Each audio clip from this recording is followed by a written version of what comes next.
So I always go back when we start talking about data sciences, artificial intelligence, is it all starts with data. So the data universe is ever expanding. So in the last 60 seconds, I'm always interested in seeing this, what has happened in the increase in the amount of data or digital engagement around the world? So 70,000 hours in Facebook was watched in the last minute between Shade and I. Some of them actually, surprised me. So like some of them are like 400 hours on YouTube's uploaded. Seems a little bit small to me. Or the number of emails. Where's email? Only 156 million emails were sent. You know what I mean? So it's like, how many working Americans are there? And usually in the morning, I'm sending 2 or 3. But then you get down to Tinder and you're like 9 o'clock. There's 1 million swipes. You know what I mean? Like, okay, half of them are good. You know, like, and Jonathan was talking yesterday about the algorithm between Facebook or whatnot and like matchmaking. And I was like, wow, that's 1 million right there.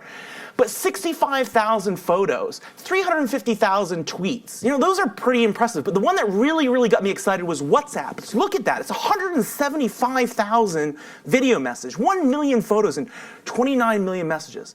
So this is the amount of data that has been expanded in the last 60 seconds. How do we utilize that? So I always go back to what is the evolution of data to help all of us out. So as Jonathan said yesterday, I was one of those kids that got an Apple IIe computer in the 80s, and it came in like 4 or 5 boxes. But I talk about the distant past, about 1990 to 2000. So I was in high school and college during this period of time, okay? So there, the personal computer actually started to be important. I remember saving up to go to college $3,500 so I could have a desktop. Okay, the laptops were that thick and you had to change the battery every couple of minutes.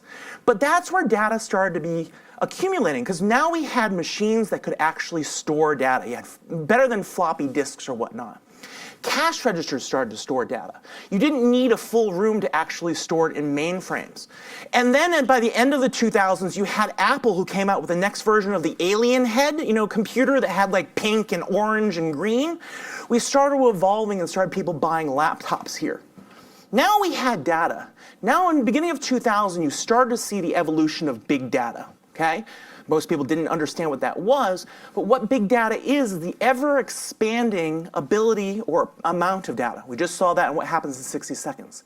So how do we utilize that?